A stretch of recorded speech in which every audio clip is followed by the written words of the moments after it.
Yeah. What what's going on up there in Escanaba?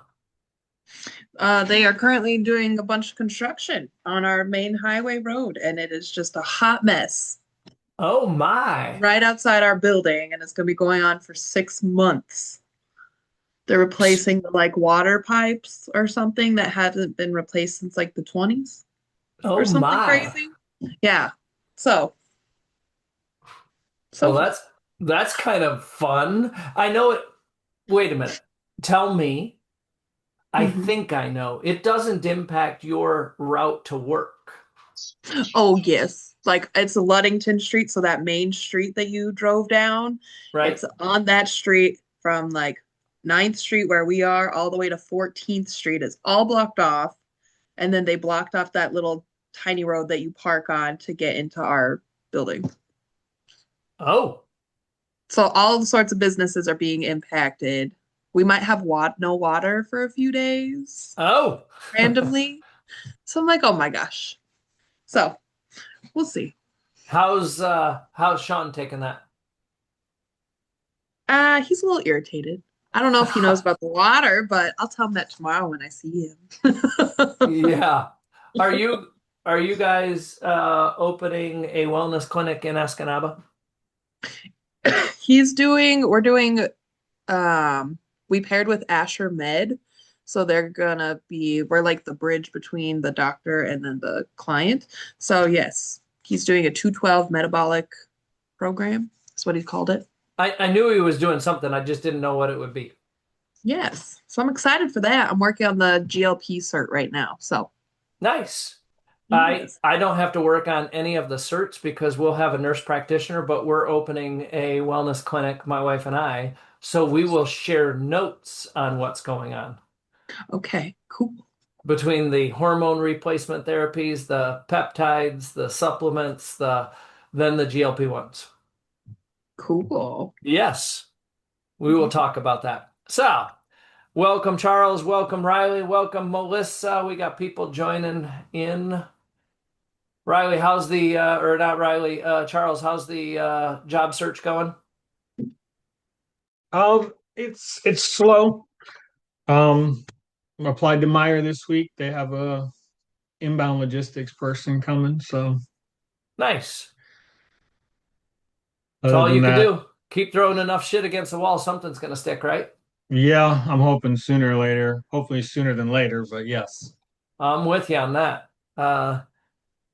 Do you find is it an oversaturated market and industry of the employment force? Or do you find people to be slow as you go apply and look for jobs? What? Combination of both. I mean, the Uh, last position I made it to the final round, and then I got passed over for an internal candidate. oof. Bureaucratically, it makes sense. I get it, but I'm finding a lot of that. Yeah, it's interesting. I'm finding what you will tell me is probably rooted in an organization's leadership culture. And, to be passed over for an internal candidate and the politics of it, best candidate versus, politics is what, you just said. Right. So interesting. Welcome, Garth. Good to see you. Um, I'll continue to keep my eyes and ears open. I haven't seen anything, and I did reach out to my guy from Stryker, and I Mhm. didn't hear anything back from him. So Okay. that could be that he's just busy. So Understood. I will keep you in the loop if I hear anything. Welcome, everyone, to the Leader's Edge. I have the recording going. I have full control. So we're going to jump right into it. My name is Rich Lohman for new participants, new people that join the program. Catch the recording. The Leader's Edge is the place that people come to optimize their leadership, to get the coaching, the tools, the resources that you're looking for, and to get the support and encouragement you're looking for. Because leadership, one of the jokes of leadership is that there are no two consecutive days in leadership that are ever going to be the same. And that's part of the challenge that each and every one of us will run into is one day you may feel like your leadership is on fire, and the next day you may say, I'm tired.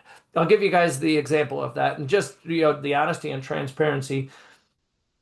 I'm now on week 3 of a new workout program because evidently my choices and my workouts they didn't all jive to optimize my health.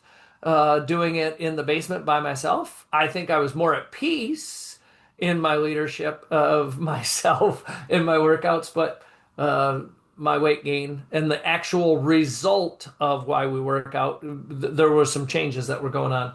So my wife and I talked about it. She convinced me because she loves the yard gym in Grand Haven. I'm going to the yard gym, and I got to tell you, the workouts are probably about 10 times harder than what I was doing in the basement. So I'm experiencing a lot of fatigue. I share that because if my leadership is off, and it's because my energy and recovery can't catch up with this, eventually that fatigue could play into my emotional control. If I'm tired and I snap at somebody, now my leadership spirals out of control. So when you all are going through it, I'm here to support you in it. When I'm going through it, I have people that support me in it. Um, and I think that's the support and the tribe, the community that each of us needs to have if we don't have it, or if it's not set up properly so that people can both give us love and give us tough love. That's where people's leadership starts to leak. That's the inner capacity. Now, today, I'm going to talk to you guys about the session 6 in the Optimized Leader Workbook. If you haven't opened the Optimized Leader Workbook, uh, there's no guilt, there's no shame, there's no judgment, but it is in the Leader's Edge platform under tools and resources, and I would highly encourage it. And I would just start going through it, and I would use it and fill out session 2.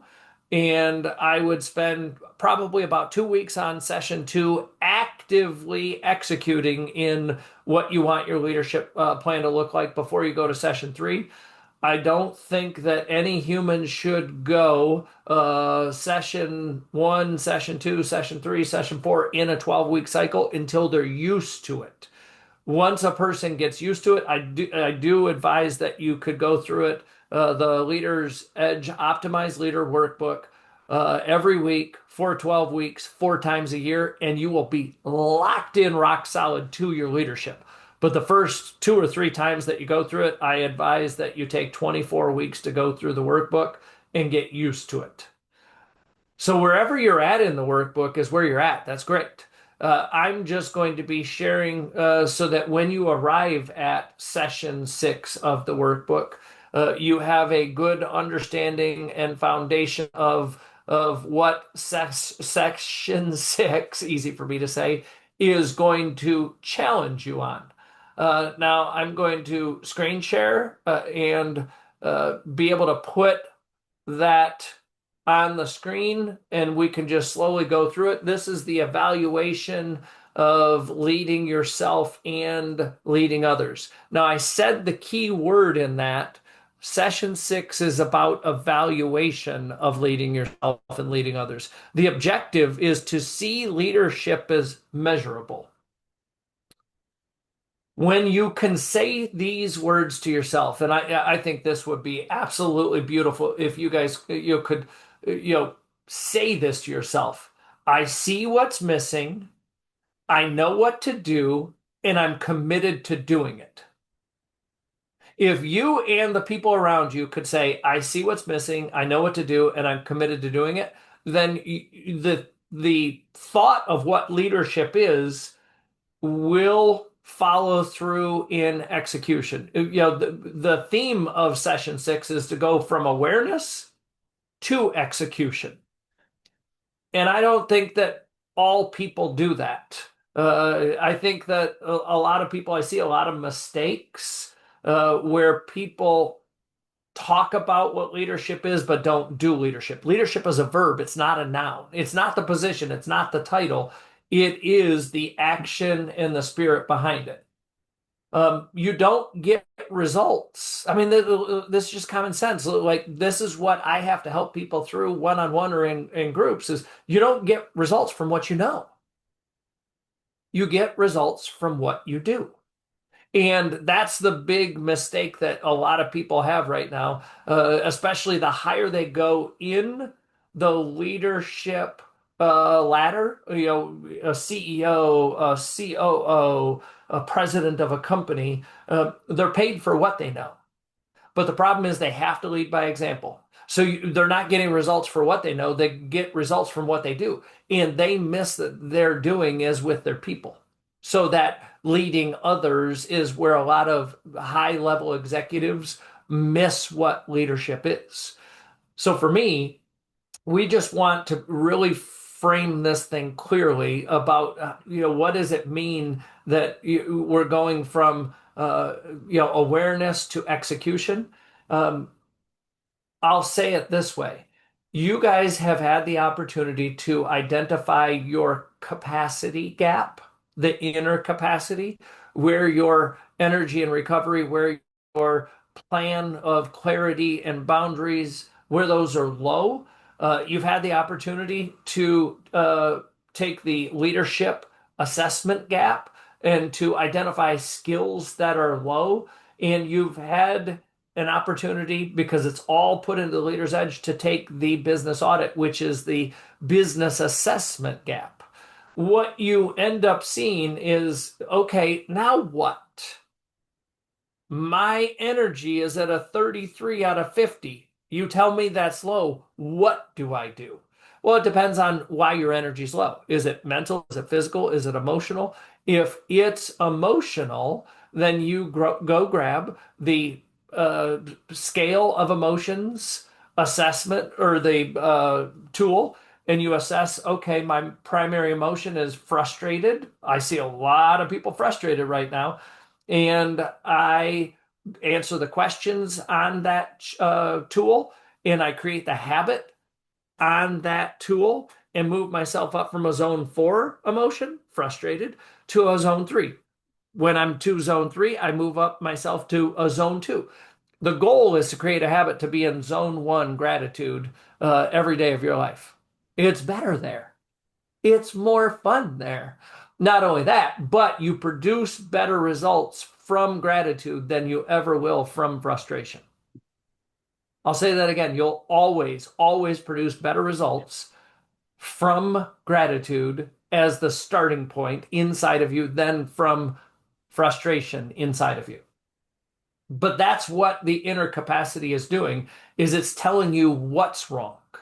That's what the leadership assessment is doing, is it's telling you what skills are missing. You guys answer it, but now the what do I do about it? And what pains me, I was thinking about this this morning. When I was a kid, my family would drive all over the state of Michigan, all over Canada. We went to Ohio a little bit. We didn't go to Illinois much, if at all. We didn't go to Wisconsin, but I grew up playing an immense amount of hockey. And I'm old enough to tell you that there weren't GPSs. And the plan was to get from Fruitport, Michigan to, let's say, Port Huron. Well, you can make a wrong turn trying to get to Port Huron and get to Detroit in a hurry. You can try to go to Toronto or somewhere in Ontario, and you can make a lot of wrong turns in a hurry if you're reading a map. But the map became the plan.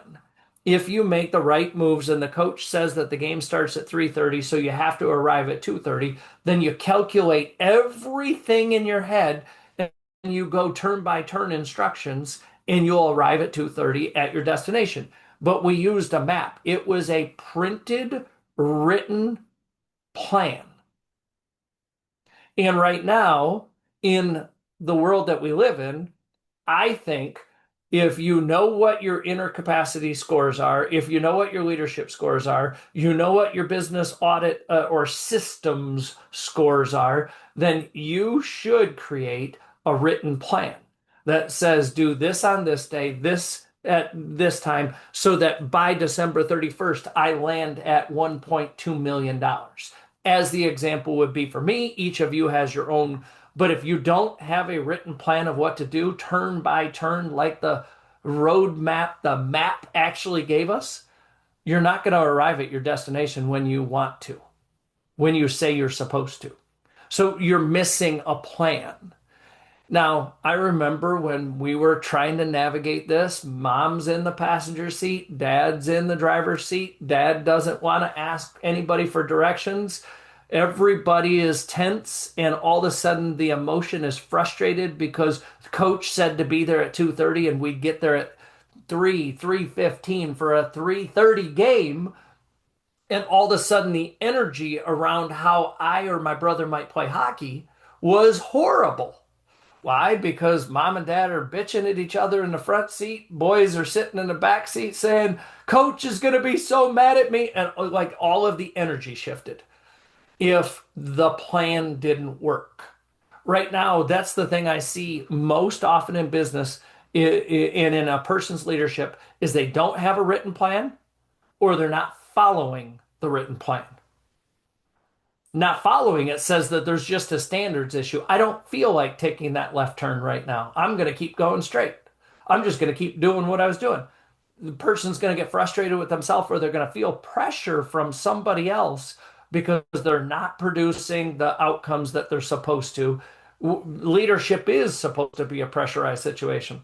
This week, I received it. Actually, it was Saturday. We were moving Reese out of her apartment, or most of Reese's stuff out of her apartment. The kids come home this week from Michigan State. But I got a text from a client that said, "Don't look at the email I just sent you. Enjoy your weekend. We'll catch up Monday." And I'm like, dude, that's a freaking dangling carrot. I'm not going to not look at the email. But he used words in the email of unintentional pressure that he and I were putting on his team. I have to wait for the coaching session to say, no, this shit is intentional pressure. A leader's job is to put the right pressure on a person to get the outcome that they're supposed to. If a leader doesn't put the right amount of pressure on a person, they will sit knowing what to do and not do it. Just think about yourself. There are times when you don't want to do the execution of it. So for me, I'm just sharing the context of what execution is versus what knowledge and awareness of what you're supposed to be doing in your role with the people that you are supposed to support and serve to get the results you're supposed to. So the ultimate question to each of you is, where are you still choosing activity over accomplishment? Activity is not accomplishment. Activity is activity. Accomplishment is the result you're supposed to get from doing the right activity at the right time, like the turn by turn map. If we look back at the core system, I'm going to say it again because I want you guys to see the core system. The core system is the three gap connection, the intercapacity gap that you create based on your own taking of the intercapacity assessment. Your scores create gaps. I'm supposed to be at 45 or higher on this score, and I'm at 33. That's a gap. And we have to figure out in the intercapacity, that score 33 sets your standards. Sets your standards of whether you'll do the work or not. The leadership in the driving the three gap connection, the leadership drives your behavior. Leadership is a behavior. If you are not a problem solver, then you'll score low on problem solving. If you're not a gifted communicator, you score low on communication. Those are the behaviors. You avoid problem solving. You avoid behavior, and the gap grows because you're not going to get the results you're supposed to. The last is your systems. The business audit is about systems that support you and you support the business. The business systems actually produce results. So if you guys are worried about your results right now, I would probably look at all three and try to figure out where is my gap the biggest and what do I need to do about it. When you can say, where is my gap the biggest, you create awareness. What do I need to do about it? You create an action plan. If you don't take action, results won't get better. So, when you're looking at session 6, there are 3 questions that are an execution filter. They don't show up like bold, hit you in the face when you read session 6 in the Optimized Leader Workbook. But those 3 questions are, does this move a real result? Meaning, like the thoughts you're having, do they move a real result? Is it aligned with your number 1 gap? If you don't close gaps, you don't produce results. You don't feel better. You're not getting results. And that's the tough thing about leadership. I have compassion. I have empathy because learning leadership, when you dial it in, it does produce amazing results. The third question is, will I actually follow through? Again, I'm going to say them again. The 3 questions that are the execution filter are, does this move me or move a real result? Results are the goals that you've established for revenue, for number of clients that you want, for time under tension or targeted arrival at destination, like a real tangible result, not this intangible feeling thing. Does this move a real result? The next is this aligned with my number 1 gap? And will I actually follow through on this? If it's not a yes to all 3, it's noise. I'm going to say that again. If it's not a yes to all 3, it's noise. I should go do this. Whatever you assess, I should go do. Does it move a real result? The thing you want to do, is it aligned with your number 1 gap? The thing you want to do, and will I actually follow through on doing it? Just because I know I'm supposed to do it, will I actually do it? If you can answer no to any one of those 3, it's real noise. Leadership, I keep realizing more and more, is about getting honest with ourselves.